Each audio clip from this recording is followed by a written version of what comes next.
Yo, what's up mga kapatid?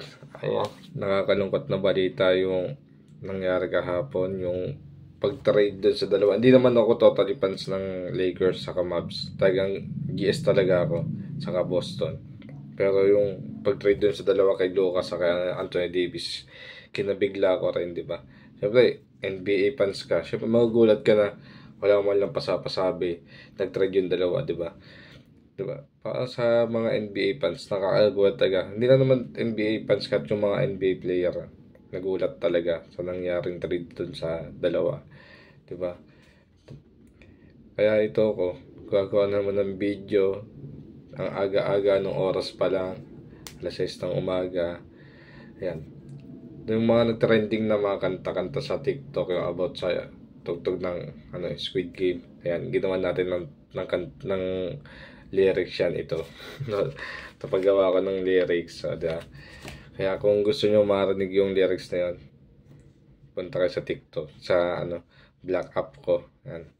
Same lang din ang pangalan natin dito sa Red App sa Black App. Diba? Same lang. Pwede nyo makita. Pwede ko lang kantahin to para marinig din nyo. For NBA fans. Kasi, syempre, NBA fans ako. Nagulat talaga ako sa nangyari. Kahit naman siguro kayo na nanonood dito nagulat kaya lalo kung kaya alam mo yung dalawa.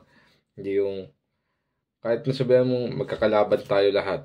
Pero yung nangyaring trade sa dalawa, nakakagulat, nakakagulantang talaga. 'Di ba? Pero para sa akin, kasi sabi nila, sino bang panalo sa trade na to? Sino nga ba? Para sa akin, si Luka sa Lakers, si Anthony Davis sa Dallas. Parang sa tingin ko, Dallas. Para sa akin, Dallas. Bakit Dallas? Kuya Raymond. Bakit Dallas? Ay, syempre, may Kyrie Irving, may Klay Thompson. Tapos, dagdagan pa isang center o power forward na si Anthony Davis, diba? Napaka-solid nun. Napaka-solid ng ginagawang score ng Anthony Davis, lalo pagka may na si Lebron, hindi siya maka-score sa mga games. Si Anthony Davis ang bubuhat. Diba? So, malakas si Anthony Davis sa ilalim. May katulong na si Gafford ngayon.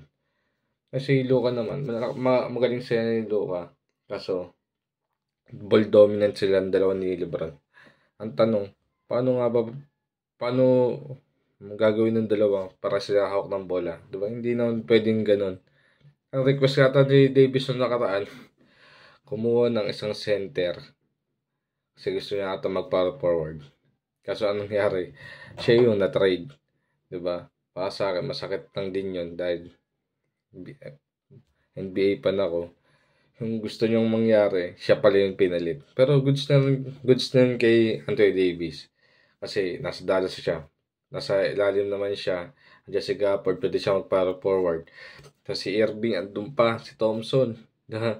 Mga solid yun, boy. Sa Lakers naman, tingnan natin kung paano gagawin ni LeBron at Luka Doncic na pag-isahin yung ball dominant nila. Kasi para silang gustong mawak din ng bola, di ba? Kaya solid yun.